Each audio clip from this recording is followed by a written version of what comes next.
안녕하십니까. 피지오토크 코리아의 피지오선 물리치료사 김선미입니다. 오늘 여러분과 같이 공부하게 될 내용은 숄더 인스테빌리티에 대해서 알아보도록 하겠습니다. 콘텐츠는 파트 1부터 파트 4까지 총 4개로 구성이 되어 있는데, 파트 1은 숄더 조인트의 스테빌리티와 바이오 메카닉, 파트 2는 임핀지먼트 신드롬, 그리고 파트 3는 스카플라 디스키네지아, 파트 4는 숄더 컨저베티브한 트리트먼트로 구성을 하였습니다. 여러분들이 집중해서 봐야 될 내용은 파트 1의 어깨 해부학과 메커니즘, 그리고 파트 2와 3는 이러한 어깨 해부학과 메커니즘에 문제가 생겼을 때 나타나는 임상에서 흔히 볼 수 있는 어깨 질환에 대한 이해, 그리고 마지막으로 이러한 어깨 질환을 어떻게 치료할 건지에 대한 이 컨저베티브한 트리트먼트를 함께 보시겠습니다. 컨저베티브한 트리트먼트는 저희가 논문에서 제공을 하기 때문에 최신의 에비던스까지 여러분들과 함께 공유를 하도록 하겠습니다. 우선은 첫 번째로 숄더 조인트의 스테빌리티에 대해서 보시겠습니다. 숄더 조인트의 스테빌리티는 이 패시브 팩터와 액티브 팩터로 나눌 수가 있는데, 패시브 팩터는 이 스태틱 팩터라고 얘기를 하고요. 주로 수동기전이라고 얘기를 합니다. 패시브 팩터는 이 근육 외에 어깨 구조물들이 어깨의 안정성에 기여하는 요인이라고 보시면 되고요. 그리고 액티브 팩터는 근육이 생성된 힘에 의해서 어깨의 안정성에 기여하는 요인이라고 보시면 됩니다. 그래서 패시브 팩터 같은 경우에는 첫 번째로 조인트 지오메트리를 볼 수가 있는데, 관절 형상학이죠. 그리고 어데이션, 코헤션 같은 경우에는 물에 대한 응집력을 얘기하는데, 어깨 구조물 중에서 이 벌사를 얘기를 합니다. 벌사 같은 경우에는 서브 아크로미얼 스페이스에서 이 쿠션 이펙트 역할을 해주고 있죠. 그리고 리가멘트 리스트레인스 같은 경우에는 인대 구조물을 얘기를 합니다. 그래서 어깨 관절에서 굉장히 다양한 인대 구조물이 있겠지만 인페리어 글레노 휴머럴 리가멘트가 가장 중요하기 때문에 여러분들이 한 번씩 체크를 해주시면 되겠습니다. 그리고 스포트 티슈 베리어 같은 경우에는 조인트 캡슐을 얘기를 하는데, 저희가 임상에서 보통 어깨 통증을 호소하는 환자분들이 앞쪽과 뒤쪽 어느 쪽의 통증을 호소해서 오죠? 보통 앞쪽의 통증을 호소해서 옵니다. 그 이유는 안테리어 캡슐이 이 포스테리어 캡슐에 비해서 노시셉터라고 하는 통증 수용기가 굉장히 많기 때문에 주로 앞쪽으로 호소해서 오는 경우가 많고요. 이 포스테리어 캡슐 같은 경우에는 굉장히 타이트니스해지기 쉽다라고 여러분들이 필기를 해주시면 되겠습니다. 그리고 글레노이드 라브론 같은 경우에는 저희가 휴머러스 헤드가 더 이상 굴러가지 않게 하는 이런 스토퍼적인 역할을 하는데, 중요한 거는 패시브 팩터 중에서 최고의 안정성에 기여를 한다라고 여러분들이 체크를 하시면 되고요. 마지막으로 NIP라고 하는 관절 내 음악까지 포함해서 패시브 팩터를 구성하고 있습니다. 액티브 팩터 같은 경우에는 아까 근육이 생성된 힘에 의해서 안정성에 기여하는 요인이라고 했죠. 그래서 어깨 관절에서 가장 중요한 근육인 이 로테이트 커프를 예를 들 수가 있습니다. 그래서 로테이트 커프가 컴프레션 포스를 이용해서 이 휴머러스 헤드를 글레누드 포스에 잘 안착시키는 거를 센터라이제이션이라고 얘기를 하는데, 이러한 센터라이제이션 역할을 해주는 거를 컴프레션 오브 조인트 설페이스라고 얘기를 합니다. 그리고 다이나믹 리가멘트 텐션 같은 경우에는 저희가 자세가 변함에 따라서 포스가 달라지고 이 머슬 톤도 달라지게 되겠죠. 이러한 자세에 따라 포스가 달라지는 것을 얘기를 하고, 뉴로 머스큘라 컨트롤 같은 경우에는 주로 그 머슬의 코 컨트랙션 그리고 코디네이션을 의미를 합니다. 그래서 여기 있는 패시브 팩터와 액티브 팩터가 평형을 이루고 있는데, 어느 한쪽이 만약에 문제가 발생한다면 이러한 평형을 깨게 되겠죠. 그래서 이러한 평형이 깨지는 것을 저희는 조인트 인스테빌리티라고 얘기를 합니다.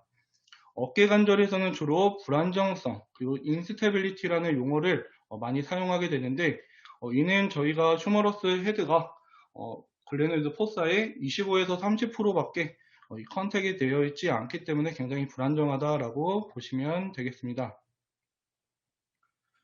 조인트 지오메트리에 대한 설명을 보시게 되면은 우선 글레노이드와 스카플라에 대한 각도를 보시겠습니다. 우선 스카플라 같은 경우에는 안테리어 30도 로테이션, 그리고 어버드 3도, 트랜스버스 플랜에서 어버드 로테이션 3도, 그리고 포워드 틸팅 20도로 되어 있는데, 여기서 나와 있는 것처럼 약 20도 정도는 글래노이드 센터 라인이라고 볼 수가 있고요. 스카플라 플랜이라고 하는 이 스캡션 각도는 약 30도 정도 구성이 되어 있겠죠. 그래서 이 스캡션이 왜 중요하냐면은 슈머러스에 대한 모빌리티와 그리고 숄더 스테빌리티에 대한 안정성을 높여주는데 이러한 스캡션 각도가 중요하다라고 보시면 되고요. 글래노이드 각도 같은 경우에는 5도 수페리어 틸팅, 그리고 7도 리트로 버전, 10도 안티 버전으로 되어 있는데 글래노이드 틸트가 변화됨에 따라서 다운로드 로테이션은 증가가 되고 이로 인해서 인스테빌리티도 증가되게 됩니다. 여기 있는 것처럼 A 그림을 보시게 되면은 이마면을 기준으로 했을 때 클래비클은 약 20도 정도 뒤쪽으로 편향되어 있죠. B 같은 경우에는 이마면을 기준으로 스카플라 플랜을 약 30에서 35도 형성을 하고 있고 C를 보시면은 엘보우 조인트 내 외측을 기준으로 했을 때 휴머럴 헤드가 약 30도 정도 리트로 버전이 되어 있습니다. 이러한 정상 각도가 왜 중요하냐면은 정상 각도와 어깨 관절의 구조적인 게 패시브 팩터로서 조인트 스테빌리티에 크게 관여한다라고 여러분들이 체크를 하시면 되겠습니다. 조인트 스테빌리티에 대한 내용을 이어서 하시게 되면은 조인트 지오메트리 같은 경우에는 정상 각도가 중요하다고 얘기를 했는데 리가멘투스 리트레인스 같은 인대 구조물들은 굉장히 다양하게 구성이 되어 있습니다. 그래서 수페리어 글레노유머럴 리가멘트, 미들 글레노유머럴 리가멘트, 그리고 인페리어 글레노유머럴 리가멘트로 구성이 되어 있는데 여기 있는 라브론 구조를 보면은 여러분들이 체크해 하셔야 될 게 텐던과 직접적으로 연결이 되어 있죠. 텐던과 직접적으로 연결이 되어 있다는 것은 아티큘라 서페이스 자체가 굉장히 취약하다. 텐실 스트레스에 있어서 굉장히 취약하다. 손상받기가 굉장히 쉽다라고 여러분들이 이해를 하시면 되고요. 다음 코라쿠 휴머럴 리가멘트 같은 경우에는 휴머러스 헤드를 안테리어 그리고 인페리어 트랜슬레이션 되는 것을 방지를 해줍니다. 그래서 리가멘트의 역할은 부착되어 있는 부위에 따라서 휴머러스 헤드가 더 이상 트랜슬레이션 되지 않도록 하는 역할을 해주고 코라쿠 휴머럴 리가멘트는 앞쪽에 위치되어 있기 때문에 안테리어 캡슐이 타이트니스해지면 더 짧아지겠죠. 그리고 수페리어 글레노유머럴 리가멘트와 미들 글레노유머럴 리가멘트 같은 경우에는 저희가 팔을 벌렸을 때 90도 이하일 때 어깨에 대한 안정성에 기여를 하고 인페리어 글레노유머럴 리가멘트 같은 경우에는 90도 이후에 어깨에 대한 안정화에 기여를 합니다. 그래서 아까 인대 구조물 중에서 인페리어 글레노유머럴 리가멘트가 굉장히 중요하다고 얘기를 했던 이유는 다른 리가멘트에 비해서 컴플렉스적인 구조로 구성이 되어 있습니다. 그래서 안테리어, 포스테리어 밴드와 엑실러 파우치로 구성이 되어 있기 때문에 컴플렉스적인 구조로 구성이 되어 있고 저희가 익스터널 로테이션과 인터널 로테이션을 했을 때 안테리어 캡슐은 익스터널 로테이션 했을 때 앞쪽이 위로 올라가겠죠. 그리고 뒤쪽이 아래로 내려가고 인터널 로테이션 하면은 앞쪽에 있는 안테리어 캡슐이 아래쪽으로 내려가고 뒤쪽에 있는 포테리어 캡슐은 위로 올라갑니다. 이러한 익스터널, 인터널 로테이션을 반복을 했을 때 흔들리는 모습이 이 해먹과도 같다고 해서 이를 해먹 이펙트라고 얘기를 합니다. 다음은 이 코라코 아크로미얼 리가멘트에 대해서 보시겠습니다. 저희가 이 구조물을 보시게 되면은 이 섭 아크로미얼 스페이스에 이 천장을 형성을 하고 있죠. 가장 위에서 천장 부분을 형성을 하고 있고 그 아래에 벌사와 수프라 수피노투스가 놓여지게 되겠죠. 그래서 이러한 벌사 수프라 수피노투스의 가장 위에 있기 때문에 이 쿠션 이펙트로서 작용을 하고 메디알 밴드와 라테랄 밴드로 구성이 되는데 여기 나와 있는 것처럼 라테랄 밴드의 짧아짐과 그리고 굉장히 쉽게 약해지기 때문에 이는 머스큘로 텐디노 정션에서 문제가 가장 많이 발생이 됩니다. 그리고 저희가 이러한 코라코 아크로미얼 리가멘트의 문제나 임핀지먼트에 대한 감별 진단을 하기 위해서 여기 나와 있는 것처럼 호킨스 케네디 검사를 많이 하죠. 그래서 호킨스 케네디 검사를 할 때, 이 크라커 아크로미얼 리가멘트가 걸리는지를 확인을 해야 되는데, 여기서 주의할 게, 치료사가 대상자의 이 에이비덕션, 이 적용하고 있는 이 어깨에 에이비덕션이 되는 것을 꼭 방지를 해줘야 합니다. 그래서 치료사의 팔로 지금 막아주는 것을 볼 수가 있죠. 그래서 대상자의 숄더 에이비덕션은 주의를 해야 되고, 그 다음에 숄더 어덕션, 슬라이드 어덕션을 한 상태에서 셀프로도 가능하겠죠.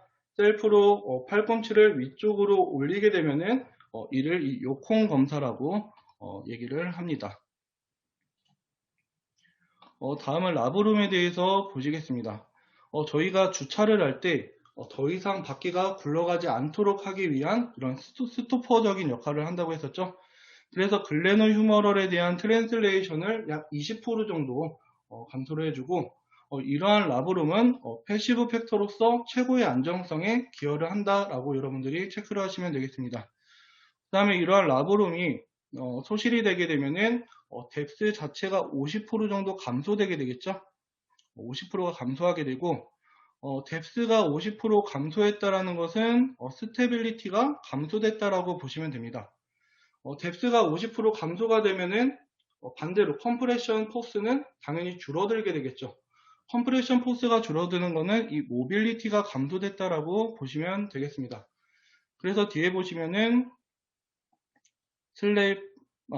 뒤에 보시면은 이 라브룸이 소실되게 되면은 휴머러스에 대해 어브노멀한 모빌리티가 발생이 되고, 아까 앞에서 인대 구조물에 대한 설명을 드렸을 때 라브룸은 텐던들과 직접적으로 연결이 되어 있기 때문에 텐실 스트레스에 굉장히 취약하다라고 얘기를 했었죠. 그래서 이 바이셉스 롱헤드 텐던 자체에 대한 문제로 슬랩을 야기를 할 수가 있습니다. 특히 야구 선수들 같은 경우에는 최대 에이비덕션, 그다음 최대 익스터널 로테이션 동작을 많이 하게 되는데 이를 저희는 필백 메커니즘이라고 얘기를 합니다. 필백 메커니즘 같은 경우에는 바이셉스 롱헤드가 위에 있는 라브룸을 바나나 껍질이 벗겨지듯이 벗겨내는 것을 얘기를 하는데 이를 슬랩이라고 얘기를 하죠. 그래서 이러한 슬랩에 대한 감별 진단을 하기 위해서 이 특수 검사를 하는데 주로 임상에서는 대표적으로 요로가손 검사랑 오브라이언 액티브 컴프레션 검사를 실시를 합니다. 그래서 여기 보시면은 요로가손 검사 같은 경우에는 엘보 90도 플렉션 상태에서 대상자는 프로네이션, 그리고 치료사는 수피네이션에 저항을 주는데, 중요한 거는 이 바이셉스 그루브를 촉진을 했을 때 톡 걸리는 게 느껴지면 트랜스버스 휴머럴 리가멘트에 문제가 있는 거고, 톡 걸리는 게 느껴지지 않고 통증이 만약에 발생이 된다면은 슬랩 리즌에 대한 양성 반응이다라고 볼 수가 있죠. 다음은 이 오브라이언 검사를 보시게 되면은 주로 2단계로 나눌 수가 있습니다. 그래서 숄더 90도 플렉션한 상태에서 슬라이드 어덕션, 1단계는 인터널 로테이션 상태에서 치료사가 저항을 줍니다. 이때 통증을 호소를 하면은 양성, 그 다음에 익스터널 로테이션 했을 때 통증이 감소되게 되면은 슬랩 리즌에 대한 양성 반응이다 라고 볼 수가 있는데, 이 오브라이언 검사 같은 경우에는 2008년도 EMG 연구에서 큰 오점을 남기게 됩니다. 그 이유는 저희가 해부학적 위치상 익스터널 로테이션을 했을 때 바이셉스 롱헤드 텐던에 더 큰 자극이 가기 때문에 인터널 로테이션 시에 반대로 통증이 감소하고 익스터널 로테이션 시에 통증이 증가될 수도 있다고 해서 큰 오점을 남기고, 임상에서는 요로가손 검사를 통해 여러분들이 진단을 하시면 되겠습니다. 다음은 이 벌사에 대해서 보시겠습니다. 이 벌사 같은 경우에는 주로 이 전달력에 대한 이 프로텍션, 여기서 수프라스피너투스 머슬을 우선 먼저 설명을 드리겠습니다. 수프라스피너투스 머슬 같은 경우에는 대결절과 수프라스피너투스 폭사에 붙게 되겠죠.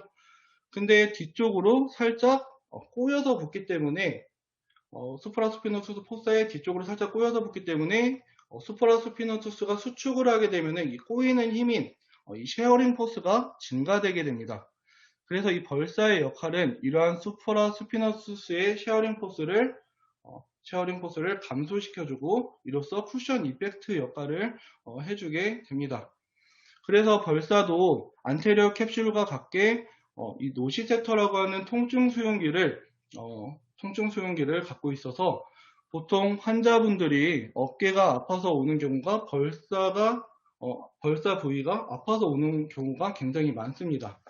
그래서 벌사에 노시셉터가 있기 때문에 염증이 많거나 아니면은 통증을 느끼면은 보통 인젝션, 주사 치료를 하게 되겠죠. 그래서 주사 치료를 할 때는 보통 벌사에 직접적으로 인젝션을 하게 되고 환자분들이 통증이 감소되게 되면은 더 오버유즈하게 쓰게 되겠죠. 더 많이 사용을 해서 이 벌자이티스 자체가 조금 더 심해질 때 마지막 최후의 수단으로 벌사를 잘라내는 벌젝토미를 시행을 하게 됩니다. 근데 하지만 이 벌젝토미는 최후의 수단, 권하지 않는 수술입니다. 그 이유는 로테이트 커프 티어에 대한 합병증과 그 다음에 어데이션, 그 관절 주변에 있는 구조물들을 유착시킬 수 있는 가능성이 크기 때문에 권하지 않는 수술이다라고 보시면 되겠습니다.